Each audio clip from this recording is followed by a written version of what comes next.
Hello, fellow Star Trek fans. Welcome back to a brand new episode of 10 Forward, the show where myself and the wonderful Jodie Pickens dive into the latest episodes of Star Trek. This week, we are checking out Season 1, Episode 7 of Starfleet Academy, which is titled Cosine. So, Jodie, before we dive in, how are you doing this week? I'm doing great, Mike. I'm feeling introspective after this week's episode, so I feel like we all need to sit down and have a little think about ourselves, maybe. Yeah, I agree. It's quite a, I'm not going to say serious episode, but it's a very different episode. Yes, it is, and well, we'll talk about it, obviously. Yes, we will. But that's what we do best. Yes. I'm not afraid to talk about it. No, absolutely not.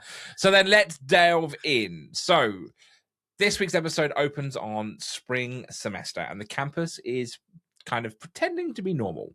All World's Day break is 4 days away from Academy, and the transport station hums with cadets excited for home, travel, and distraction. But laughter feels a little forced. The air still carries the Miyazaki, and Caleb stands alone on the mezzanine watching everybody else move. He records a message to Terima, still recovering on Beta Z after the Miyazaki disaster, and he lists the facts like they're enough. There was a memorial, Chancellor Calrec spoke, and Chancellor Arke spoke, and classes resumed, and assignments are due. The galaxy does keep on spinning, and he tells her Arke arranged for him to visit a host family for the break. And he admits it's been a month since they last talked. He's trying to sound steady, and, well, he gives up and deletes the message. Not because he doesn't care, because he does, but overhead, the Academy computer casually notes that a meteor shower will crest in 4 days. Not a warning, just something beautiful scheduled above their grief. The universe still knows how to turn debris into light. Sam and Genesis head towards departures. And Sam, well, she's still glitching from the Miyazaki incident and kind of off to a holographic tech spa to stabilize. Genesis is meant to go home, but before she leaves, Chancellor Arke pulls her aside, praises her performance during the crisis, and says that she wants to recommend Genesis for the pre-command track, also known as the captain's track, much to Arke's dismay. Genesis glows for a second, and then the weight suddenly settles. Captain isn't just ambition, it's legacy, it's her father. A shadow she's not sure that she wants to live inside. Jaden meets Darren, who's supposedly heading to Ibiza with Kyle, and Kyle even bought him a really nice Hawaiian shirt.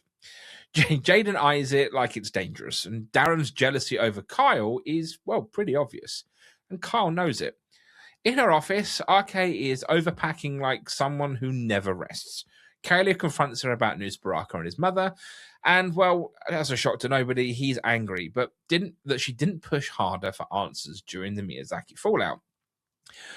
Arke says, well, there just wasn't time, but she is still looking, and she lets Caleb stay on campus for the break, but with limits. Room, mess hall only.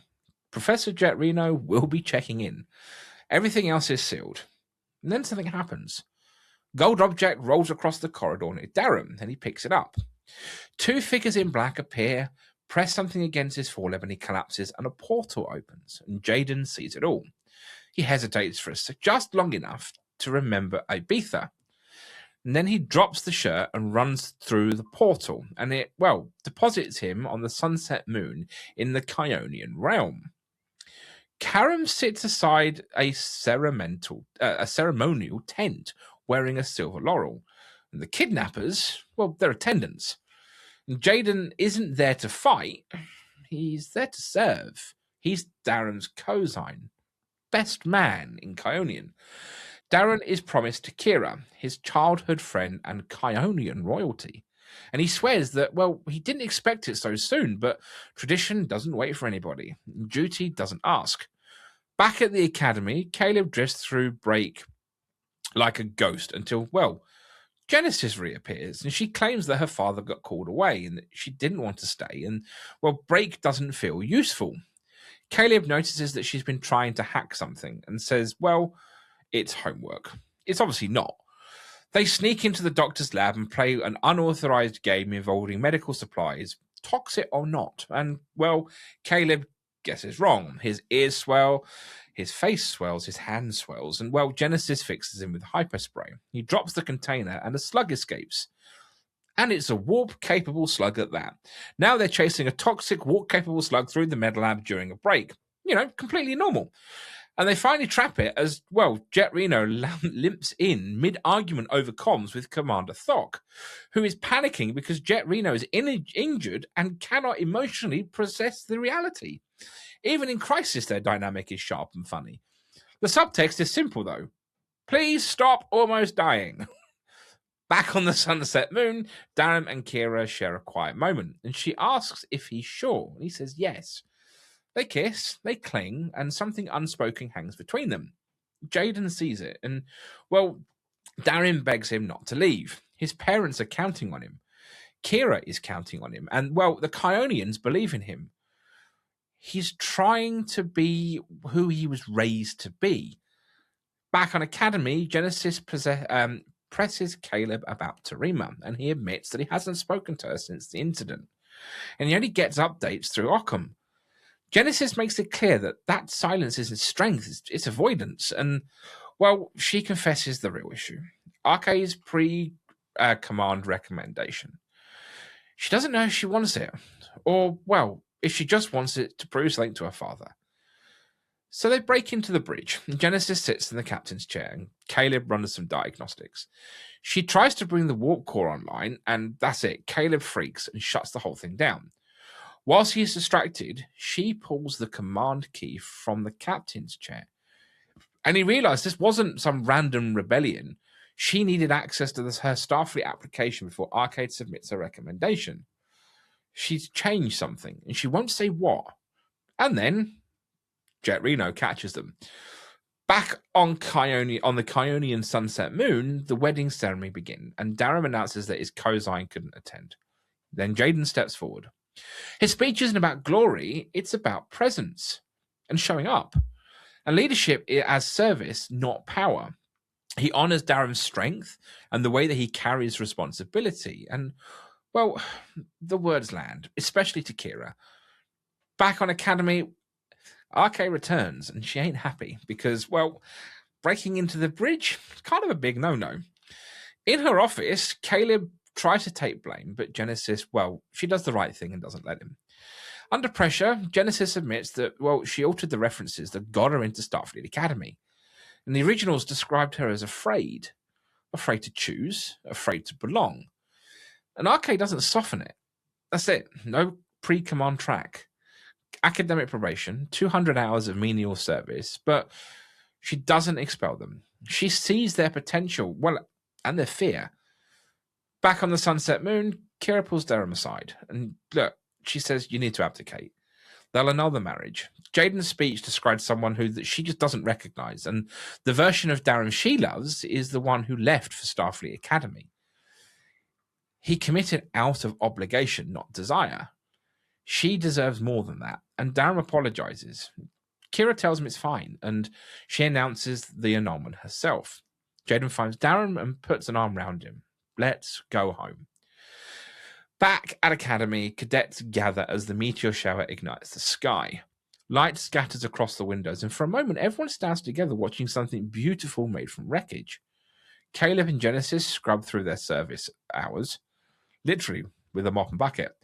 Genesis tells him to reach out to Terima.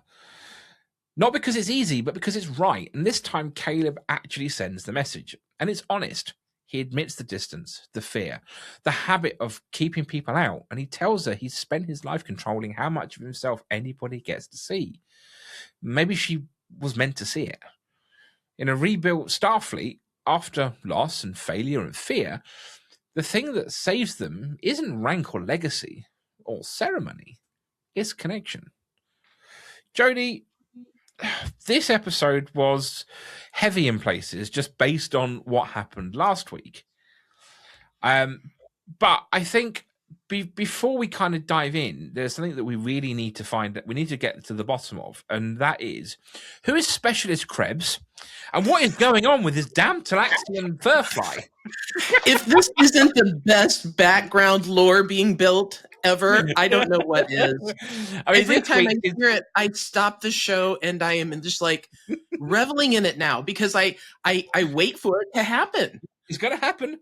So, for those who haven't twigged, every single episode, the digital dean, I think is what his actual term is, has an announcement over the tannoy about Specialist Krebs and his Talaxian furfly. It's tried to mate with a beaker. It escaped. This week, it was trying to attack someone. I mean, one, what the hell is a Talaxian furfly? And two, who is Specialist Krebs? It's from Voyager. What, the Talaxian furfly? Yes, so Talaxian is well, I know what Talaxian is. Neelix. Yeah. It's Neelix, right? So if there was an episode, forgive me because I'm terrible at episode titles, but there was an episode where he had kept one hanging in his spacecraft that he came aboard Voyager on, and it's a symbol of good luck, and it's a giant bug. Oh my god, yeah. Okay.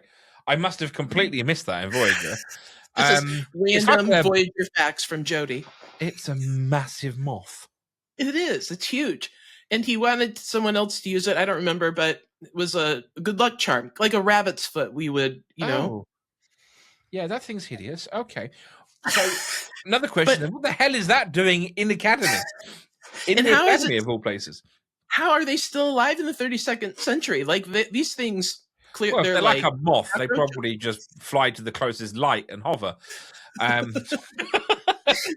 So yes, I'm hoping at some point we get to meet Specialist Krebs and his Talaxian furfly. You think he's Talaxian? Do you think Krebs is Talaxian? I think he is Talaxian, yeah, because that would make sense. What if he's is it some horrible Neelix? Well, or is it some horrible punishment from the Doctor? That he has to keep track of this. They got the goo for 5 days. Is it in second year you get a Talaxian furfly? Oh my gosh, that would be fantastic. And so very the Doctor, right? Exactly. I love it. I love the little nod to this every week. So they're everywhere. Like everywhere you turn, there's some Easter egg from something. Yes. So I'll tell you what, let's start this off then, talking about Jaden and Kyle. This is a relationship that I don't think any of us saw coming until the signs were there 2 episodes ago.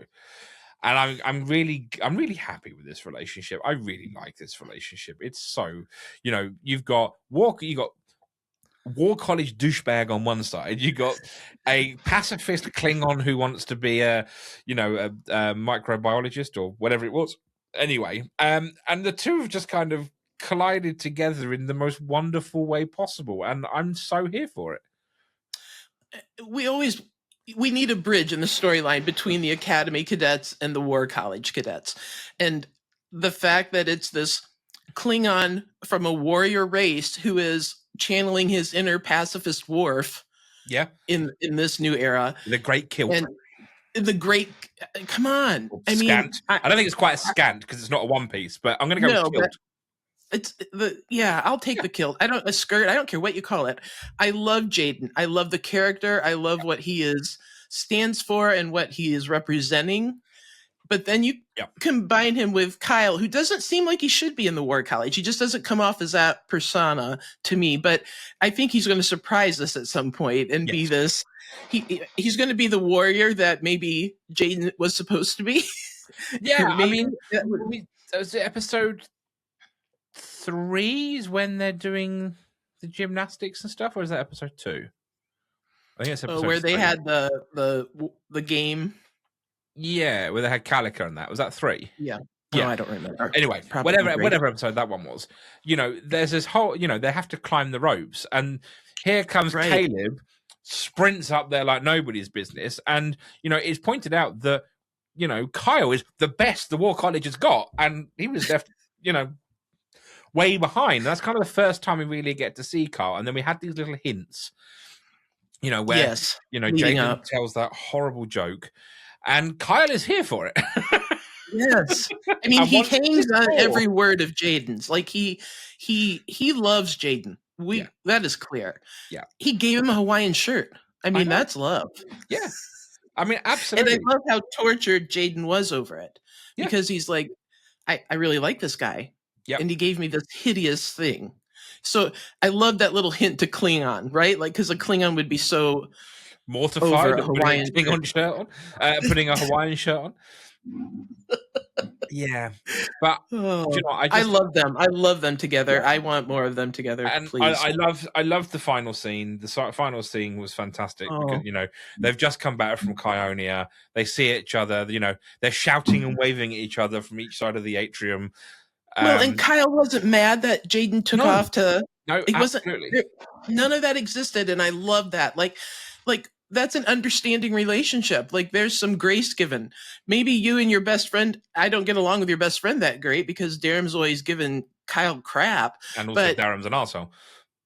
Right. As Jaden Kyle has said many times in this episode.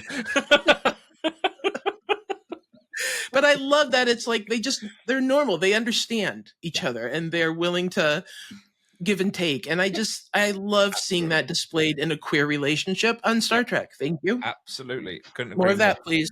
And then obviously the fact that they're standing on the stairs watching the meteor shower in each other's arms. It was beautiful. So hats off to the writers and hats off to both actors because they did it really, really well. Oh my gosh, perfect.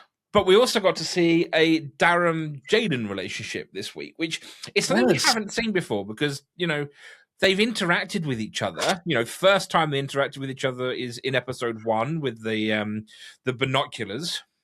Yes. And they've kind of been not at odds, but they've just been at opposite ends. Yeah, they're like the best friends that love to call each other out. Do you know what I mean? Like, I think there's a similarity that these two. Yeah. There's some things they have in common, but they also rely on the opposite person's strengths. And we saw that when Darum went to Jaden to help him gain his confidence to public speaking. And I think that was a connecting point for the two of them. Yep. But they still give each other crap. You know what I mean? They're still happy to call each other out. And so when Jaden paused before going through that portal, because he was torn between, do I go with my boyfriend on vacation to Ibiza, or do I follow my friend and maybe save him because I don't know what's going on?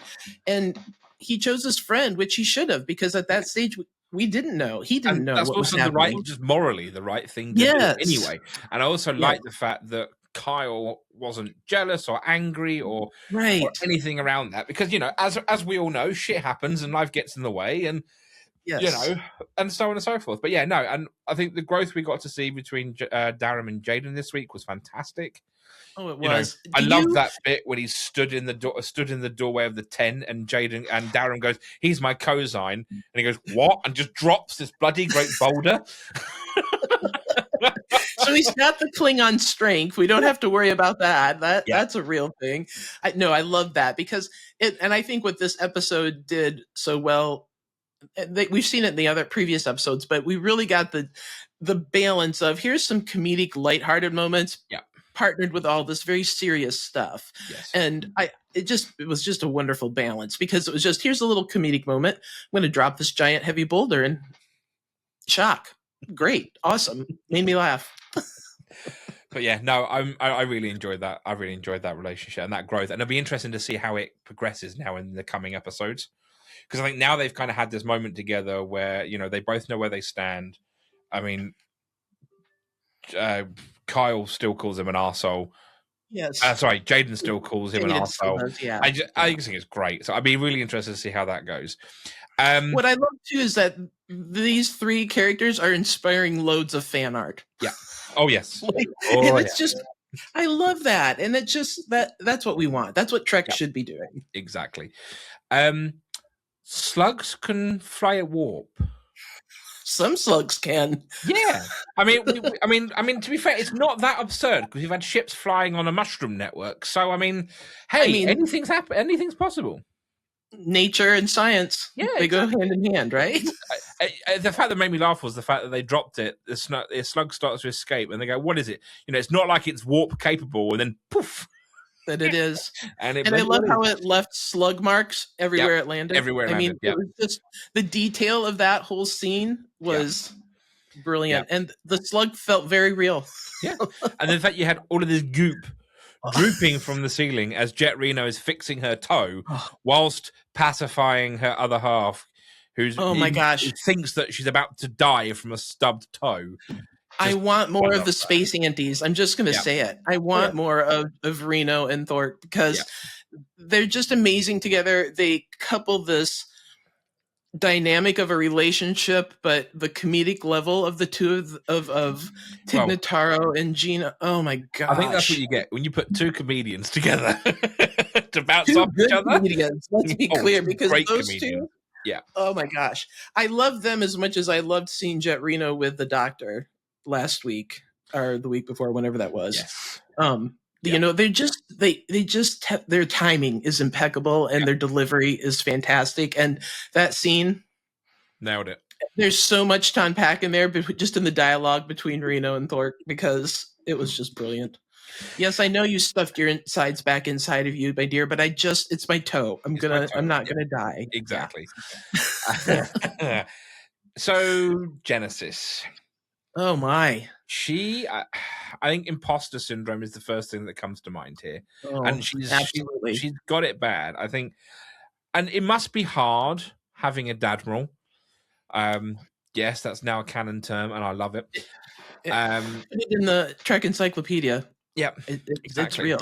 But no, it must be hard growing up, a Starfleet brat, in other words, board ships and everything else your entire life, and kind of being in his shadow. But you have to be able to break away on your own and go and do your own thing. And I do question whether she's here because she wants to be here, or whether she's here to kind of prove a point to her dad.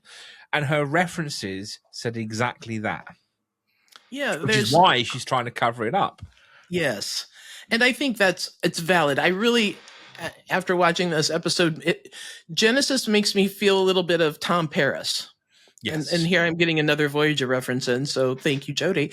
But he struggled with his dad being an admiral in a Starfleet legacy and all of that, and obviously he had to be transported to the Delta Quadrant for however many years to fix his relationship. That's when you got daddy issues, is when you have to go 20,000 light years away. Genesis hasn't gone that far quite yet. So, but I do love that in this, that Caleb, who was also going through dealing with his own self kind of imposter syndrome of sorts and trying to find his place, that these two come together and kind of help each other find the better path, the better choice. That you're not here because of your dad or who your dad is, Genesis, but you're here because you want to be, and you're the one doing the work. You're the one who got the accolades for your actions during the Miyazaki incident. And Caleb needs to trust people who care about him, because people don't just care about you falsely like that. Like, there's no way that Tarima, especially in their relationship, she's proven that she cares about him, and he needs to trust that. And so the lessons learned between the two of these characters, who definitely are dealing with trauma and imposter syndrome, it was just so well done, and such a, we keep saying beautiful about this episode, but it was just a beautiful episode and a beautiful storyline, coupled with some humor, because transwarp slugs. Exactly. Or warp capable slugs, whatever. Exactly. No, I agree. I just think that it does balance itself, that both of them need to, one, believe in each other, but also believe in themselves. And I think that's where it's all stemmed from. I don't think either of them believes in themselves yet. And I think that's where it stems from. And I agree with you. Genesis' actions last week proved a point. It proved that she can do it. She can be there. She's got a right to be there, but she's still doubting herself. So I think it's going to be really interesting to see where this goes in the next few episodes. Is this something they work over, or is that it for Genesis and that she's done? Because if you can't get past it, that's it. You're almost a danger to yourself. Right. And I think that's what she's trying to overcome. Like, that's what she wanted to hide, is that she doesn't have this issue. She doesn't want people to know that there's self-doubt and fear that can paralyze her emotionally and mentally. And I think Ake sees that in both Genesis and Caleb and believes in their abilities. And I think that's what I love about her, is the fact that she sees the potential in everybody. And that, even when you really screw up, like breaking onto the bridge. I mean, look, how many second chances has Caleb had now? 8? All of them, all the chances. You just know that Caleb is in the negative column when it comes to second chances. I don't think there's anything he can do that would expel him, because obviously I think Arcade still feels. Yeah. She's got guilt associated with him. She's feels responsibility toward him, and wants to set him on a better path. And he's been resisting that at all from day one. Yes. Yep. And so it's just such a great episode about, like you said in the opening recap, that it's about connection. It is. And we've got to see an episode where it's really about these core Starfleet cadets characters and them not just connecting with the people we expect them to, but with other people in that group. Even the subtlety of Sam glitching at the beginning and hugging Genesis before she takes off to her little technical spa in Colorado. But then, especially when she comes back, because sprints and just jumps into Genesis' arms, and there's a mutual friendship, a bond there, and that connection is strong. I also have to give a shout out to, there's been a progression of hairstyles with Sam from the beginning that's been accompanied by her like confidence and growing as a young, what do they call him? Photonic. Thank you. Couldn't get that out. But also, like, she was glitching, so her hair was a little crazier at the beginning of this episode. And then when she came back, her hair was still great, but not as the only thing I would say, it had very Princess Amidala vibes. Yes. I'm okay with that. I don't have a problem with that. Bring on we need more Amidala style. But no, I'd be interested to see how Sam progresses, because obviously, she's gone through essentially a rebuild. She's gone through a patch. She's gone through is that going to have complications on her personality? Is that going to affect things in the future? We don't know yet. So I'll be interested to see how that ties into the bigger story. Well, and we know how much it played into the Doctor's story during Voyager, right? Like, he was always asking people to upgrade his systems or add this or patch this network. I mean, that happened to him all the time. Yeah. And that's how he grew. So, yes, this is going to be fun to see what happens with Sam coming up. Absolutely. So let's then recap, because this has been a pretty chocker episode. So after the devastating events of the Miyazaki disaster, Cosine does exactly what the best Star Trek has always been known for and known how to do. It slows down, it looks inward, and it trusts its characters to carry the weight. The result is, one of the season's most quietly satisfying episodes, and a breather that, actually breathes. The episode's central theme, the lies we tell ourselves and the courage it takes to stop telling them, runs clearly throughout the entire storyline. And this is a confident, purposeful writing. Rather than just rushing back to the plot, the show takes the time to ask what these people actually are beneath their ambitions and their armor. That's rare. And it's a welcome choice in modern television, and I think it pays off. Sandro Roster has been the quiet backbone of the ensemble and all season, and Cosine wisely puts him at the front and center. Caleb's journey towards honesty with Trima and himself is understated and deeply felt. The final message he sends is one of the most genuinely moving moments the show has produced. No dramatics, no grand gesture, just a person choosing connection over self-protection. And it's beautiful. Bella Shepard also gets some of the best material yet as Genesis. Watching the season's resident overachiever finally crack open and confident and confront the differences between ambition and the fear, it's just satisfying all over. The bridge scene crackles with nervous energy, and her moment of confession in Arcade's office is raw and real. She handles it with impressive restraint. George Hawkins is equally compelling as Darren, bringing genuine warmth and vulnerability to a character navigating the gap between duty and desire. And his scenes on the Sunset Moon carry real emotional weight, and Jaden's cosine speech is a highlight of the season. A lovely articulation of what leadership and loyalty actually mean. The two storyline structures work beautifully here, and Academy and the Sunset Moon playing off each other thematically in ways that feel intentional as well as satisfying. The lighter comedic touches, such as the warp-capable slug alone, is an instant classic, keeping the episode from becoming too heavy, and, well, Tig Notaro's presence is always an absolute gift. Visually, the episode has warmth and an intimacy that, well, suits the material perfectly. The meteor shower finale is just stunning. Debris turning to light, which is exactly what the episode is all about.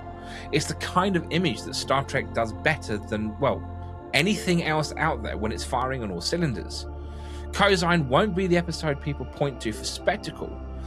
And I think that's precisely the point here. The episode makes you care about the characters, about their futures, and about what the show is building towards. In a season already full of strong entries, it stands out as proof that, well, Starfleet Academy knows exactly what kind of show it wants to be. So, thank you so much for tuning into this week's episode of 10 Forward with myself and the wonderful Jodie Pickens. Remember to catch up with more of us here at the Clonestar Podcast at our website, clonestarpodcast.com, and remember, hit that like and subscribe button as well as that bell icon so you get notified when we next upload. However, that's all from us here, and until next time, be bold, be brave, and boldly go.